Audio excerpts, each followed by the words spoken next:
Ini merupakan kisah seorang nenek tua yang menemukan dan merawat seekor bayi harimau yang terluka akibat pemburuan liar. Harimau ini tumbuh dengan cepat, sangat cerdas, dan ukuran tubuhnya sangat besar. Namun, saat Nenek Sumiati meninggal, semua ini terjadi. Semua orang yang mendengar cerita ini pasti akan menangis. Apa yang sebenarnya terjadi? Mari kita simak cerita lengkapnya. Nenek Sumiati menghabiskan masa senjanya dengan pilu dan kesepian setelah suaminya meninggal dunia. Rumah yang selama ini menjadi tempat mereka berlindung terasa kosong dan sunyi. Tidak ada lagi canda gurau atau obrolan ringan di sore hari bersama orang tercintanya. Keterpurukan Nenek Sumiati tiba-tiba dikejutkan dengan sikap anak-anaknya yang tiba-tiba berubah. Mereka yang dulu sangat ia sayangi dan besarkan dengan penuh kasih, kini menunjukkan sikap yang berbeda. Anak-anaknya mulai meributkan harta warisan yang ditinggalkan oleh suaminya. Harapan Nenek Sumiati untuk hidup bahagia bersama anak-anaknya sirna begitu saja. Setiap hari, Nenek Sumiati hanya ditemani oleh kesunyian rumahnya yang kosong. Ia sering merasa hampa dan terasingkan dari dunia sekitar. Tidak ada yang peduli pada dirinya. Ia hanya bisa menunggu dengan pasrah, mengingat betapa dahulu ia telah memberikan segalanya untuk anak-anaknya. Penderitaan semakin bertambah, tubuh nenek yang sudah renta ini seringkali terasa sakit. Ia tidak punya uang untuk berobat. Pada suatu malam, dengan sisa tenaga yang hampir habis, Nenek Sumiati memutuskan untuk pergi ke hutan. Mungkin di sana ia bisa menemukan buah-buahan liar atau umbi-umbian yang bisa dimakan, agar tidak lagi mengais sisa makanan di tempat sampah. Di hutan, Nenek Sumiati berusaha bertahan hidup. Ia membuat gubuk kecil dari ranting-ranting dan daun-daun yang ditemukannya. Walaupun tidak layak disebut rumah, setidaknya bisa melindunginya dari dinginnya malam. Selama beberapa hari, ia bertahan hidup dengan buah-buahan liar dan umbi yang ia gali dari tanah. Kehidupan di hutan terasa sunyi, hanya ditemani suara alam yang menenangkan. Suatu hari, Nenek Sumiati mendengar suara aneh di tengah hutan. Saat ia mengikuti suara itu, ia menemukan seekor anak harimau yang kecil dan terluka. Luka-luka di tubuhnya jelas terlihat, dan ia tampak lemah tak berdaya. Di dekatnya tergeletak bangkai induknya yang mati mengenaskan. Kemungkinan besar akibat diburu oleh manusia. Pemandangan itu membuat hati Nenek Sumiati terenyuh, seakan melihat dirinya sendiri dalam sosok anak harimau yang kehilangan induknya. Nenek Sumiati merasa tidak tega meninggalkannya, dan dengan penuh hati-hati, ia menggendong anak harimau itu dan membawanya ke gubuknya. Ia merawat luka-luka anak harimau itu dengan segala kemampuannya, hanya dengan peralatan seadanya yang ada di hutan. Hari demi hari berlalu, dan anak harimau itu semakin sehat. Tubuhnya yang dulu kecil kini tumbuh dengan pesat. Ia semakin besar dan lebih kuat, melebihi ukuran harimau pada umumnya. Meskipun hidup mereka sederhana dan penuh perjuangan, Nenek Sumiati merasa lebih tenang karena tak lagi sendiri. Kehadiran anak harimau itu memberinya kehangatan yang selama ini hilang. Setiap kali melihat anak harimau itu tertidur dengan damai di sampingnya, Nenek Sumiati merasa hatinya hangat. Hari-hari terus berlalu, dan anak harimau itu semakin tumbuh besar, semakin kuat. Ia menjadi lebih dari sekadar hewan peliharaan. Ia menjadi teman sejati Nenek Sumiati, teman yang tak pernah meninggalkannya. Setiap kali Nenek Sumiati berbicara tentang anak-anaknya yang tega meninggalkannya, harimau itu mendengarkan dengan penuh perhatian. Mata harimau itu memancarkan kesedihan dan kemarahan yang mendalam, seakan ikut merasakan sakit yang Nenek Sumiati alami. Nenek Sumiati mulai merasa sedikit lega setelah menceritakan kisah hidupnya pada harimau. Namun, ia tetap merasakan kesedihan yang mendalam dan bertanya-tanya mengapa anak-anaknya bisa begitu tega terhadap dirinya. Harimau selalu berada di sisinya, memberi kenyamanan dan rasa aman yang selama ini hilang dari hidupnya. Setiap kali Nenek Sumiati menangis, harimau itu mendekatkan tubuh besarnya untuk memberikan kehangatan melalui bulunya yang lembut. Dengan suara tenangnya seakan, harimau itu selalu berkata, "Nenek tidak sendiri. Aku akan selalu ada di sini untukmu." Suatu malam, ketika Nenek Sumiati sedang terlelap, anak harimau itu mendekatinya dengan gelisah. Sesuatu yang buruk akan datang. Nenek Sumiati yang terbangun merasa bahwa ada yang tidak beres. Dengan naluri pelindungnya, anak harimau itu membawa Nenek Sumiati menjauh dari gubuk mereka. Mereka meninggalkan gubuk dan berjalan menembus kegelapan hutan. Tanpa disangka, mereka menemukan jejak kaki yang familiar di tanah, jejak yang Nenek Sumiati kenali. Jejak-jejak sepatu boot dan sandal manusia dengan jumlah sekitar 10 orang. Itu adalah jejak kaki para pemburu liar yang mengincar kulit harimau. Hati Nenek Sumiati hancur melihat tempat berlindungnya kini dijajah dan diincar para pemburu. Dengan berat hati dia harus merelakan gubuk reot tempat kenangannya selama ini bersama anak harimau. Mereka berdua lantas berlari ke dalam hutan menghindari kejaran para pemburu yang mengendus keberadaan harimau di gubuk Nenek Sumiati. Meski sudah berlari sekuat tenaga, apalah daya kecepatan Nenek Sumiati kalah dibanding para pemburu liar itu. Mereka terkejar dan terpojok. Melihat situasi berbahaya, anak harimau, yang setia menemani dan melindungi Nenek Sumiati, mulai bertindak. Dia mendorong Nenek Sumiati ke semak-semak, lalu dengan keberanian yang luar biasa, ia maju dan menyerang, melawan pemburu-pemburu yang berusaha menangkapnya. Namun, jumlah mereka terlalu banyak. Bersenjatakan senapan, parang dan tali mereka mencoba menangkap harimau raksasa. Harimau mengerahkan segala kekuatannya. Dihantamnya sebuah pohon hingga tumbang dan mendorong pohon itu, menghalangi dan menabrak para pemburu. Beberapa sabetan parang dan tembakan pemburu mengenai tubuhnya. Anak harimau itu terluka. Darah mengalir dari tubuhnya. Tetapi ia terus berjuang demi Nenek Sumiati. Pertarungan itu sangat sengit. Namun pada akhirnya, anak harimau itu berhasil menghalau pemburu-pemburu itu dan kabur ke dalam hutan. Meski terluka, ia membawa Nenek Sumiati ke tempat yang lebih aman.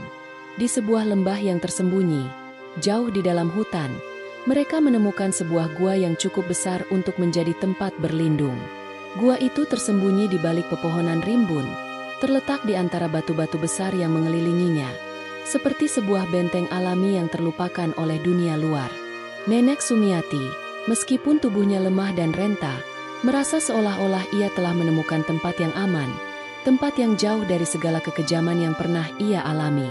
Hutan dan gua ini adalah rumah mereka sekarang, tempat yang telah menyelamatkan mereka dari dunia luar yang penuh keburukan. Malam itu sang harimau merintih kesakitan. Nenek Sumiati dengan peralatan seadanya mengeluarkan peluru yang bersarang di badan harimau, lalu menjahit kulitnya yang robek karena sabetan parang. Harimau raksasa itu kesakitan, tetapi menatap mata Nenek Sumiati yang berlinang air mata merawatnya sepenuh hati. Sang harimau tetap tegar dan dengan lembut mengeluskan kepalanya pada punggung Nenek Sumiati. Malam pun berganti pagi. Saat fajar menyingsing sang harimau telah tertidur lelap. Nenek Sumiati pun bisa lega melihat sahabat sejatinya baik-baik saja. Dibelainya kepala harimau itu dan dielusnya hidungnya yang basah. Saat dia menyentuh dahi harimau dirasakan panas dari tubuhnya yang tak biasa. Nenek Sumiati sadar sang harimau demam karena pertarungan dan luka-lukanya. Jika dibiarkan nyawa harimau itu bisa terancam.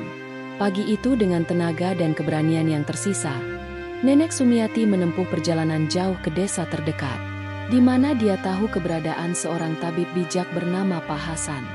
Nenek Sumiati menyusuri semak belukar di hutan, menembus ganasnya deras aliran sungai, dan panasnya terik matahari. Sampai tengah hari ia terus berjalan. Sesekali nafas tuanya membuatnya tersengal dan terduduk. Namun semangat tak pernah pudar. Meski langkahnya kadang gemetar, dia tetap setia pada perjuangannya untuk menyelamatkan harimau raksasa. Saat fajar hampir tenggelam, Nenek Sumiati tiba di rumah Tabib Hasan. Dengan tangannya yang lemah dan keriput diketuknya rumah tabib menggunakan tongkatnya. Pintu terbuka. Seorang pria parubaya berusia sekitar 40 tahunan dengan kumis dan janggut yang lebat muncul dari balik pintu.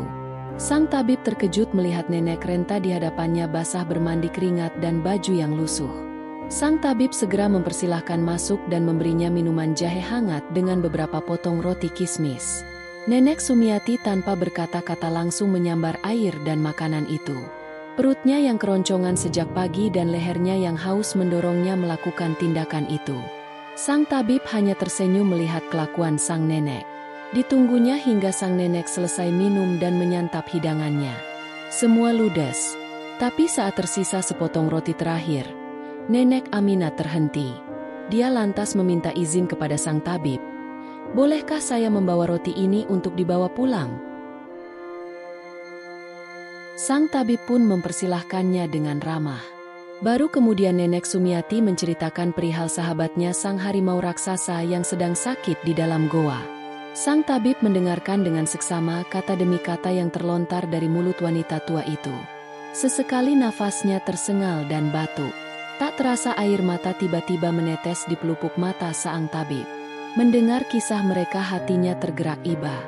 Sang tabib lalu berkata, "Baiklah Nek, ayo kita segera berangkat. Saya khawatir nyawa temanmu itu terlambat diselamatkan." Sang tabib lalu segera menyusun peralatannya dan obat-obatannya. Menempatkannya pada sebuah tas kulit besar lalu dia bersiap. Saat keluar pintu rumah, Tabib Hasan lalu bersimpuh dan berkata, "Nenek, silahkan Nenek naik ke punggung saya akan gendong Nenek ke goa itu." Awalnya sang nenek ragu, namun sang tabib meyakinkannya bahwa fisiknya jauh lebih kuat dari orang-orang normal. Sang nenek lalu naik ke punggung tabib. Dengan sigap tabib segera berdiri dan seolah tanpa membawa beban berat sang tabib berlari menyusuri hutan. Mereka masuk ke dalam kegelapan hutan melewati lembah dan pepohonan rimbun. Tabib Hasan ternyata orang yang sangat mengenal kedalaman hutan. Dia tahu jalan-jalan pintas di hutan berkat ketekunannya berburu bahan obat sejak berusia belasan tahun. Dalam setengah hari saja mereka sudah tiba di gua. Sang harimau kaget melihat Nenek Sumiati digendong Tabib Hasan. Meski demam dan menggigil, dia berdiri tegap bersiap menyerang. Untungnya Nenek Sumiati segera mencegahnya. Dengan satu kata-kata sang harimau langsung tenang. Dia kembali rebahan di posisinya. Sang nenek bercerita memang tidak ada manusia lain yang pernah menyentuh harimau raksasa itu selain dirinya. Karena itu sifatnya sangat agresif jika melihat manusia lain. Sang tabib segera meracik herbal dan rempah obat. Dibalurkannya obat-obatan itu ke luka sang harimau. Sesekali harimau itu berontak karena merasakan perih. Sang nenek pun menenangkannya. Kadang karena begitu sakitnya sang harimau melenguh berteriak, hingga teriakannya terdengar ke penjuru hutan bergema dari dalam goa. Pengobatan itu berlangsung hingga malam hari. Sang harimau kembali terlelap dalam tidurnya. Malam itu sang tabib membuat api unggun dan bermalam di gua bersama sang nenek dan harimaunya. Tabib memperingatkan bahwa desas-desus keberadaan harimau raksasa itu sudah lama terdengar santer di desa-desa. Dan sudah banyak kelompok pemburu mencoba mencari dan memburu sang harimau demi keuntungan pribadi mereka. Karena itu Tabib Hasan memperingatkan sang nenek agar berhati-hati dan tidak sembrono, agar keberadaan mereka tak tercium para pemburu. Tabib Hasan bahkan menawarkan jika sang nenek mau tinggal di rumahnya dia akan menganggapnya seperti ibunya sendiri. Nenek Sumiati meneteskan air mata mendengar kata-kata pemuda berjanggut lebat itu. Namun sang nenek dengan lembut menolaknya, karena tak ingin meninggalkan sahabatnya hidup sendirian di hutan. Tabib Hasan pun tak bisa berbuat banyak, selain mengatakan jika perlu bantuan apapun silahkan datang ke rumahnya. Saat sang fajar menyingsing, Tabib Hasan pamit meninggalkan gua dan kembali ke desa. Beberapa hari kemudian sang harimau telah sembuh. Hari-hari di gua itu penuh dengan kedamaian. Namun ancaman dari alam liar tak pernah benar-benar hilang. Di tengah ketenangan yang mereka rasakan, ada bahaya lain yang mengintai dari dalam hutan. Suatu pagi, ketika Nenek Sumiati sedang mengumpulkan ramuan dari daun-daun dan buah-buahan yang tumbuh di sekitar gua, sebuah suara yang tidak biasa memecah keheningan. Suara gemerung di antara dedaunan, berdesir perlahan dan semakin keras. Nenek Sumiati menoleh, merasa ada sesuatu yang tidak beres. Matanya yang sudah kabur oleh usia memicing, mencoba melihat lebih jelas ke arah suara itu. Tiba-tiba, dari balik semak-semak, muncul sebuah siluet besar yang bergerak dengan cepat. Sebuah bayangan besar, tubuhnya melingkar, bergerak dengan gesit, dan tampaknya menuju ke arah Nenek Sumiati. Dalam sekejap, ia menyadari bahwa itu adalah ular raksasa, dengan tubuhnya yang besar, bersisik dan berkilau keemasan di bawah sinar matahari. Matanya yang bulat, seperti bola kaca, menatap tajam ke arah Nenek Sumiati, seakan-akan menghitung detik-detik menuju serangan. Ular itu melata dengan cepat. Mulutnya terbuka lebar, siap menyambar tubuh tua yang tak berdaya itu. Jantung Nenek Sumiati berdegup kencang. Ia merasa tubuhnya yang sudah renta itu tak akan mampu melawan makhluk sebesar itu.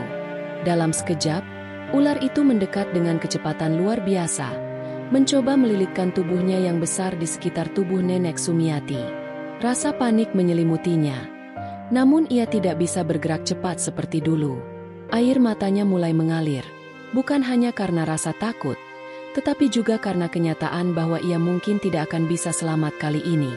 Namun, tepat ketika ular itu hendak melahap tubuh sang nenek, tiba-tiba suara keras terdengar, menggetarkan seluruh hutan.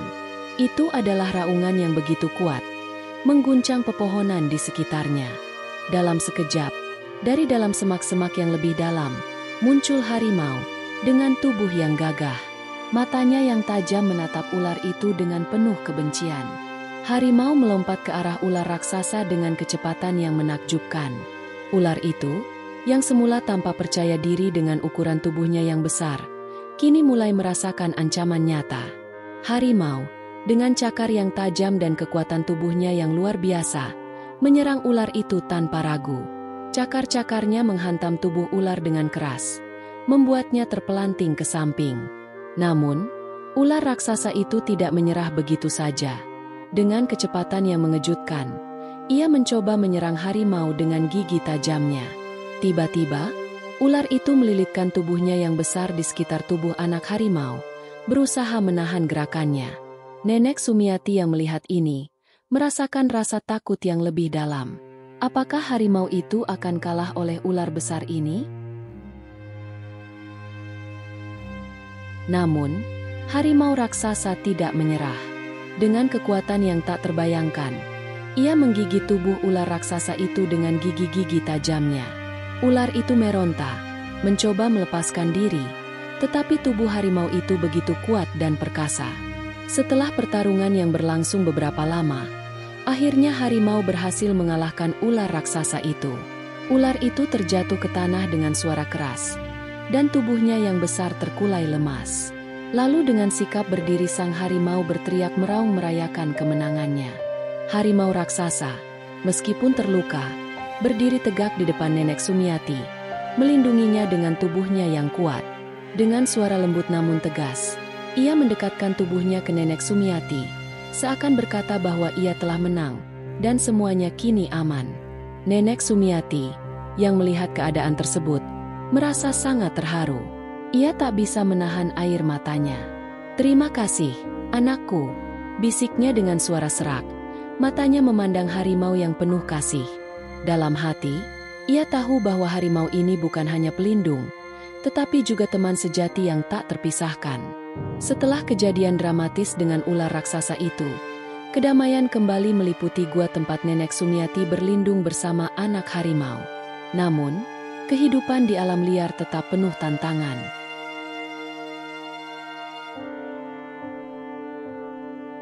Suatu hari, Nenek Sumiati tiba-tiba jatuh sakit. Tubuhnya yang sudah renta semakin lemah, dan kesehatannya mulai memburuk. Penyakit itu datang tanpa peringatan, menyerang tubuhnya yang sudah tak lagi kuat untuk melawan. Nenek Sumiati yang sebelumnya selalu tegar, kini terkulai lemah di dalam gua kecil tempat ia berlindung bersama harimau. Harimau, yang selalu setia menemani Nenek Sumiati, merasakan ada yang salah.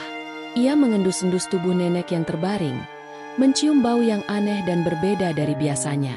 Dengan naluri seekor binatang yang tajam, ia tahu bahwa sesuatu yang buruk sedang terjadi. Tak ingin kehilangan sahabat satu-satunya, harimau merasa cemas dan putus asa. Mengingat betapa banyaknya waktu yang telah mereka lewati bersama, harimau merasa perlu untuk melakukan sesuatu. Ia tahu hanya satu orang yang dapat menyelamatkan Nenek Sumiati, Tabib Hasan, seorang tabib terkenal yang tinggal di desa terdekat. Namun, pergi ke desa berarti mengambil risiko besar. Para pemburu liar yang selalu berburu harimau akan sangat mudah mengenali jejaknya, dan risiko tertangkap sangat tinggi. Tetapi, harimau tak peduli. Ia mencintai Nenek Sumiati lebih dari apapun. Dengan langkah besar dan berat, ia mulai meninggalkan gua, menyusuri hutan mengendus bau yang pernah dia kenali, bau tabib Hasan, harimau raksasa itu berjalan menuju desa. Ketika harimau melangkah keluar dari hutan, ia melintas dengan hati-hati, menyembunyikan dirinya di balik pepohonan. Namun jejak besar yang tertinggal tidak bisa disembunyikan. Penduduk desa yang biasa melihat makhluk-makhluk liar mulai merasakan adanya ancaman yang mendekat. Mereka mendengar suara gemerisik ranting patah, dan dalam sekejap, seluruh desa mulai dipenuhi dengan ketegangan yang tak terlihat. Saat harimau memasuki area pinggiran desa, penduduk mulai melihatnya dari kejauhan. Ketakutan mulai merasuki hati mereka. Wajah mereka pucat dan tubuh mereka gemetar.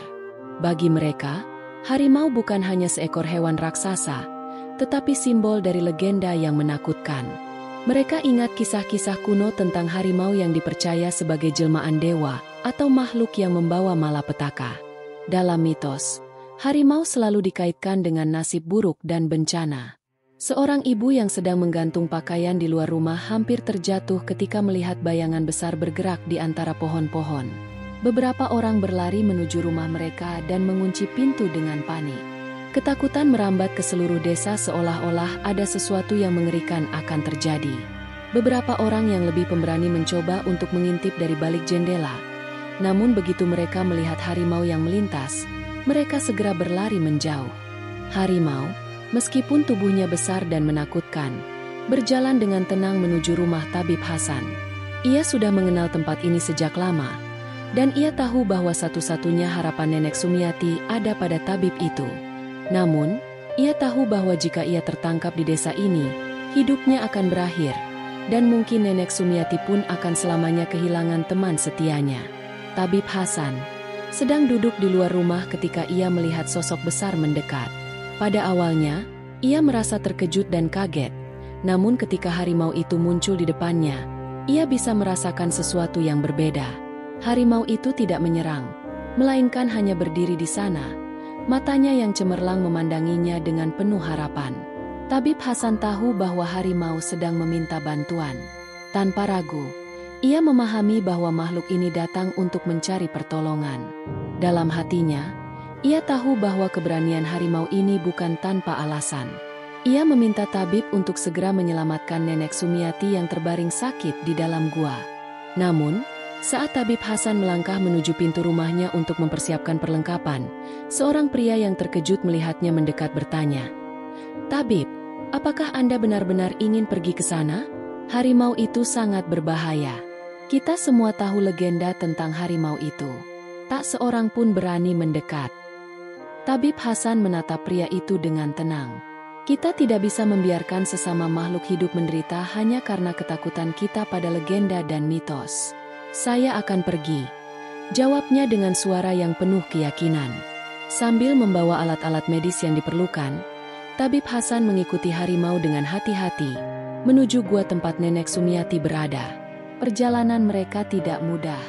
Tabib Hasan harus melewati jalur-jalur hutan yang tak dikenal, dan harimau selalu waspada, menjaga agar tidak ada pemburu yang mengetahui keberadaan mereka. Terkadang, mereka mendengar suara langkah kaki dari kejauhan, pemburu yang sedang mencari harimau, atau mungkin mereka yang sudah mendengar berita tentang harimau yang muncul di desa. Tabib Hasan merasa cemas. Waktu terus berjalan, dan dia tahu semakin lama mereka berada di luar hutan, semakin besar kemungkinan mereka akan tertangkap oleh pemburu. Namun, harimau tetap tenang dan waspada. Dengan gerakan lincah, ia selalu melintas melalui pepohonan dan semak belukar, menghindari jejak yang dapat mengungkap keberadaan mereka. Ketika mereka akhirnya tiba di gua, Nenek Sumiati sudah terbaring semakin lemah. Harimau mengeluarkan suara lembut, seakan memberitahu tabib bahwa waktunya sudah semakin dekat. Tabib Hasan segera melakukan pemeriksaan dan memberi ramuan untuk Nenek Sumiati. Dengan penuh perhatian, ia merawat sang nenek dengan cara terbaik yang ia tahu. Beberapa hari Tabib Hasan berdiam di gua itu bersama harimau mengobati penyakit sang nenek hingga sembuh total. Lalu sang tabib kembali pamit kembali ke desanya. Namun, kedamaian itu tidak berlangsung lama. Setelah Tabib Hasan mengobati sang nenek, di desa Nenek Sumiati tinggal, anak-anak Nenek Sumiati yang telah lama pergi kini kembali ke rumah. Mereka mendengar ibunya telah menjadi manusia goat dan memiliki peliharaan seekor harimau raksasa. dengan hati penuh ambisi. Mereka mendengar kabar bahwa harimau yang tinggal bersama Nenek Sumiati di gua itu bisa mendatangkan kekayaan, dan mereka melihat peluang besar. Mereka percaya bahwa uang adalah segalanya, dan harimau itu adalah satu-satunya jalan keluar dari kemiskinan mereka.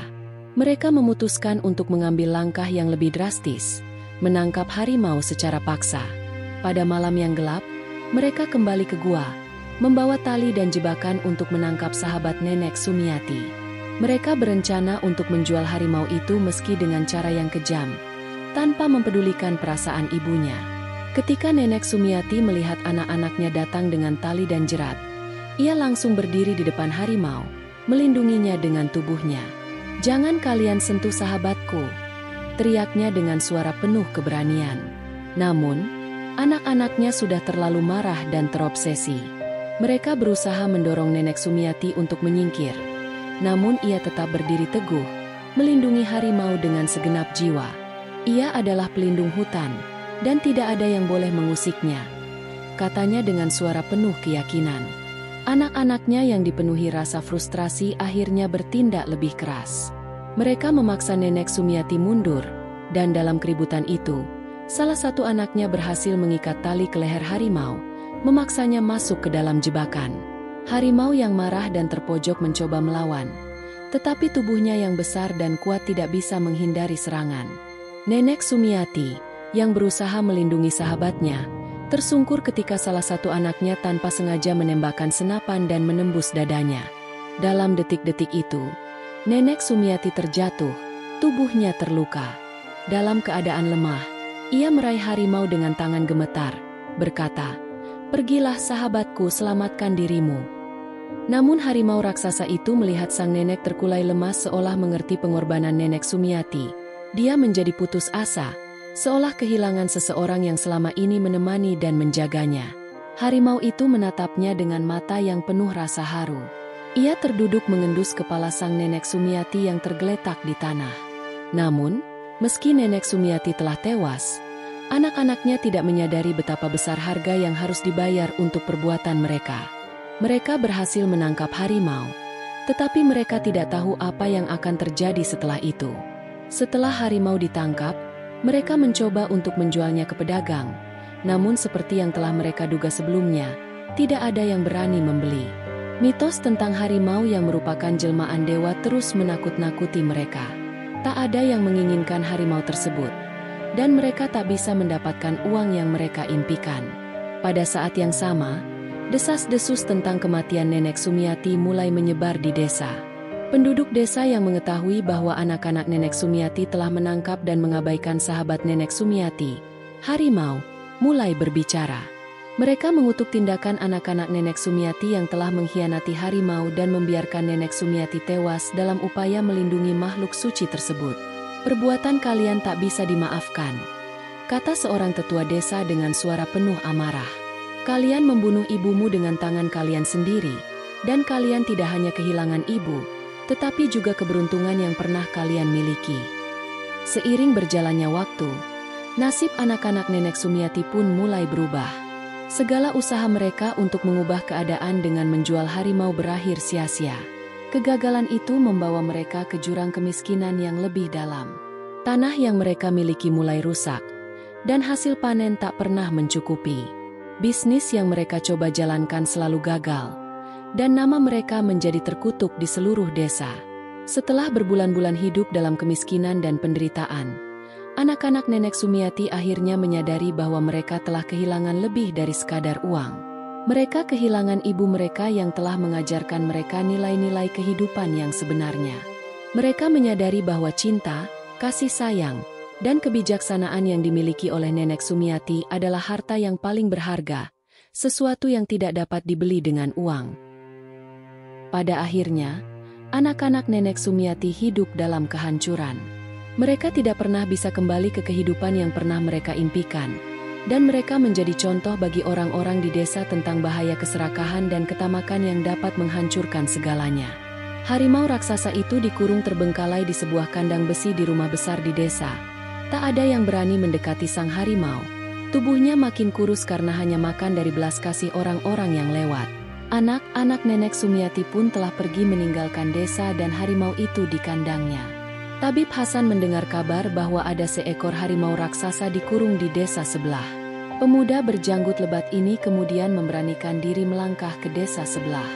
Dan benar saja, saat tiba di pintu kandang, dia langsung tahu bahwa harimau kurus di kandang itu adalah sahabat Nenek Sumiati, harimau yang sama yang pernah dia selamatkan. Air matanya meleleh melihat hewan perkasa itu kini kurus kering dan lemah. Tanpa rasa takut sang tabib lalu bergerak ke pintu kerangkeng besi, saat puluhan penduduk mendatanginya dan berkata, "Jangan kau lepaskan hewan itu karena dia sangat berbahaya." Namun tabib Hasan tak berhenti. Dia pukul gembok karatan yang mengunci pintu kandang besi dengan sebongkah batu. Dalam sekali pukul, gembok itu langsung patah. Tabib Hasan melangkah masuk ke dalam kandang. Para penduduk desa ketakutan ngeri melihat adegan berbahaya itu. Mereka bersiap melihat pertumpahan darah dan pembantaian oleh harimau lapar. Namun saat Hasan mendekat ke sang harimau itu mengenalinya. Dia ingat dengan orang yang pernah menyelamatkan hidupnya dan hidup Nenek Sumiati. Sang harimau mendekatkan moncongnya ke bahu Hasan dan merangkulnya. Hasan tak kuasa menahan air mata melihat hewan lembah lembut itu kondisinya sangat memprihatinkan dan bau. Dia paham harimau raksasa sangat lapar. Dikeluarkannya sebuah kendi berisi madu dan buah-buahan. Dengan mata berkaca-kaca harimau itu segera menyantap madu dan buah-buahan itu. Penduduk desa yang menyaksikan kejadian ini takjub. Tak sedikit dari mereka kemudian meneteskan air mata iba. Beberapa minggu Hasan merawat sang harimau raksasa dengan tekun. Beberapa penduduk desa bahkan membantu memandikan dan merawat luka-luka harimau itu. Anak-anak kecil di desa juga bersukacita bermain di sekitar harimau itu tanpa rasa takut. Hingga tibalah saatnya. Harimau raksasa itu telah pulih sepenuhnya. Tubuh besarnya yang gagah telah kembali. Bulu-bulu lebatnya telah bersih. Maka pagi itu penduduk desa bersama Tabib Hasan berkumpul di pintu kandang. Mereka memberikan buah dan makanan serta madu pada sang harimau. Harimau raksasa itu melangkah keluar kandang dan kemudian mengikuti perkataan Hasan. "Kembalilah ke hutan, di sanalah tempatmu berada bersama kenanganmu dan Nenek Sumiati." Sang harimau mengeluskan kepalanya ke kepala Hasan seakan paham kata-katanya. Dia kemudian berdiri dan meraung keras seolah merayakan kebebasannya. Disambut teriakan sukacita dari seluruh penduduk desa. Sekejap kemudian harimau itu melangkah berjalan menuju hutan dan hilang ditelan kegelapan hutan. Cerita mengenai harimau raksasa pelindung hutan ini tetap lestari hingga turun-temurun di desa tersebut. Bahkan tidak jarang penduduk menemukan jejak harimau raksasa yang berjalan di sekitaran desa. Rupanya harimau raksasa itu masih sering mengunjungi makam Nenek Sumiati di pinggir desa. Namun penduduk desa, mereka tidak lagi diliputi rasa takut akan teror harimau raksasa, karena mereka tahu, seliar apapun binatang liar masih lebih liar manusia yang penuh ketamakan.